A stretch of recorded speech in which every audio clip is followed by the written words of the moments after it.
Pull up a log and getting close to the fire. Close enough the dark can't reach you, but not so close it gets ideas. Welcome back to Tales to Roast By, presented by Teeth in the Sink, and I'm your host, Avery, your friendly e-witch, the Wicked Witch of the Web, and your guide through these long Summerween nights. Remember, these stories are all true. Mostly.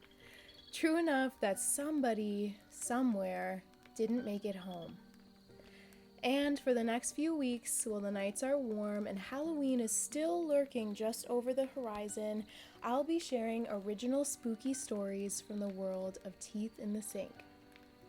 Think of these as campfire tales for the strange girls and ghouls, the horror lovers, the midnight readers, and the creatures like myself who start decorating for Halloween before summer is even over. Some of these stories are standalone nightmares, some may connect in ways you don't expect, and some are leading towards something much bigger. Because every campfire story starts somewhere, and these stories are just the beginning.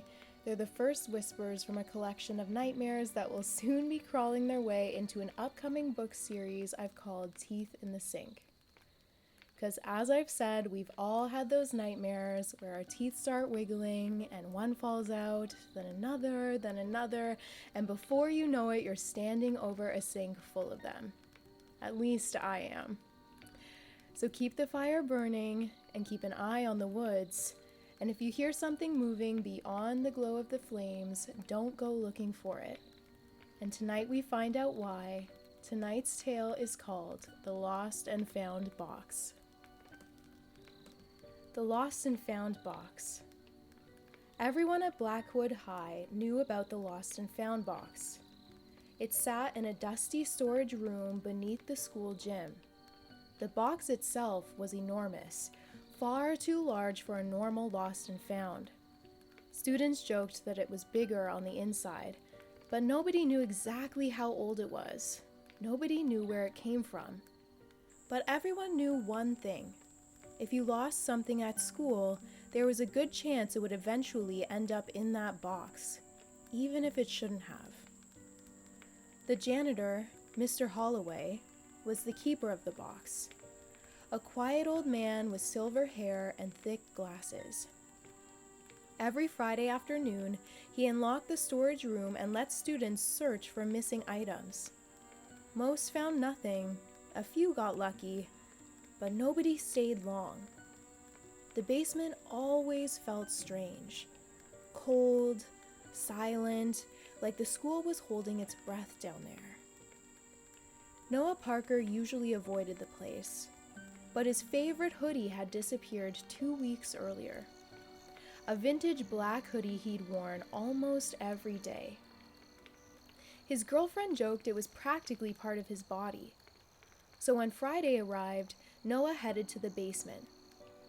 The storage room sat at the end of a narrow hallway, the fluorescent lights buzzed overhead, and the door creaked when he pushed it open. Inside sat shelves filled with forgotten junk. Backpacks, water bottles, shoes, umbrellas, and in the center of the room, the box. It looked older than the school itself. Made of dark wood reinforced with brass corners, the thing was nearly 6 feet wide. Mr. Holloway sat nearby reading a newspaper. Without looking up, he said, "Looking for something?" "My hoodie." The old janitor nodded. "You might find it." The way he said it made Noah uneasy. Noah approached the box. Inside was a mountain of random objects. He dug through baseball caps, textbooks, scarves, lunch containers. Nothing. Then his hand brushed something strange. A card. He pulled it free. It was a library card. The name printed on the front read, Noah Parker. He frowned. It was definitely his name, his birthday too, yet he had never seen the card before. The address listed wasn't even his. It belonged to a town nearly 300 miles away. What the? He flipped the card over. The checkout history included dozens of books he'd never borrowed, books he'd never even heard of. A weird coincidence? Nothing more. He tossed it aside and continued searching. A few moments later, he found a photograph. Noah stared. The picture showed him standing beside a lake, and what looked like a younger sister smiled beside him. His parents stood behind them. Everyone looked happy. There was only one problem. Noah didn't have a sister. He was an only child. Yet the girl in the photograph looked familiar. Painfully familiar. As though he should know her, as though he'd forgotten someone important. A strange ache settled in his chest. "Who are you?" he whispered. The girl smiled back from the photo, and Noah quickly set it aside, his hands suddenly feeling cold. Then things got weirder. Much weirder. He found a driver's license. His driver's license. Except the photo showed him with longer hair, a scar across his eyebrow, and the address belonged to another city. Next came a college ID, then a wedding invitation with his name printed on it, then a passport. Every item belonged to Noah. But not him. Different lives, different futures, different choices, different versions. The deeper he searched, the stranger the objects became. Until finally he uncovered a framed photograph. A graduation picture. At first glance, it seemed normal. But then he noticed the year. 2036.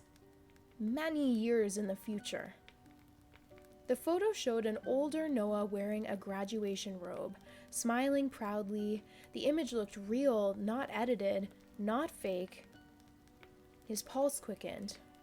What is this? Mr. Holloway folded his newspaper. For the first time, the old man looked interested. Found something unusual? Noah held up the photograph. Why is this in here? The janitor studied it, then shrugged. Things end up where they belong. The answer helped absolutely nothing. Noah should have left, but instead he kept digging. Curiosity overwhelmed common sense, and the box seemed endless. Every item told another story, another possibility, another life. One version of Noah became a musician, another became a teacher, another lived overseas, another looked incredibly wealthy. Thousands of possibilities, thousands of paths, all buried inside the same box. Then Noah found the newspaper clipping, and immediately he knew it was different. The paper looked new, freshly printed, the date sat at the top, tomorrow's date. His stomach tightened. Slowly he unfolded it. The headline read, "Local teen disappears without a trace." Below the headline sat a photograph. His photograph. The article described how 17-year-old Noah Parker vanished after school. Witnesses reported seeing him enter the basement, and he was never seen again. No suspects, no clues, no explanation. Noah's hands began shaking. The article even included quotes from his parents, his friends, his teachers, all speaking as though he were already gone. This isn't funny. Mr. Holloway said nothing. The old man simply watched. No one could have printed this. Still silence. Noah looked down again. The article continued. One final sentence had been circled in red ink. Police never located Noah Parker despite an extensive search of the school basement. A cold feeling spread through his body. He slowly looked around the room. The storage room suddenly felt much smaller, much darker, and much, much older. What is this place? Mr. Holloway stood. The old janitor walked toward the box. It's where lost things end up. No kidding. No. The old man's expression remained perfectly serious. You don't understand. A long silence followed. Then he gently touched the edge of the box. This isn't a lost and found. The fluorescent lights flickered.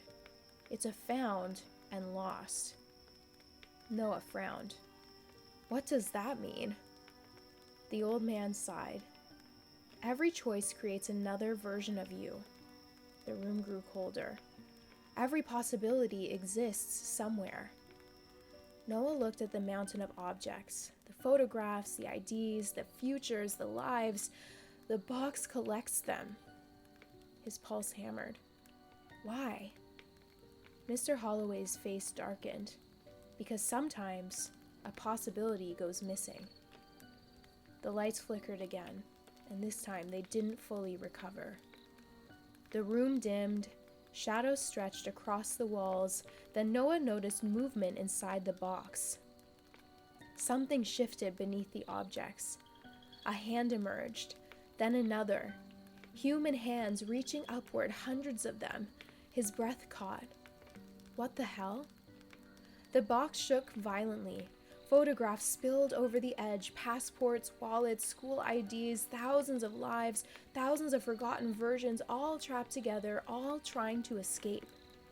The article wasn't a prediction, Mr. Holloway said quietly. It was a warning. Noah backed away. What happens tomorrow? The old janitor met his eyes. Tomorrow, one of you disappears. The hands continued reaching, grabbing, searching, hungry. And if I leave? Mr. Holloway looked genuinely sad. Then another Noah takes your place.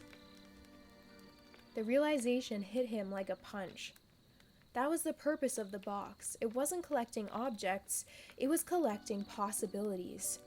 And eventually, one possibility became real, whether Noah wanted it or not. Noah ran. He sprinted from the storage room, down the hallway, up the basement stairs, out into the afternoon sunlight. He never looked back, never returned, never spoke about what happened. Years passed. He graduated, he went to college, built a life. Sometimes he convinced himself it had all been a bad dream.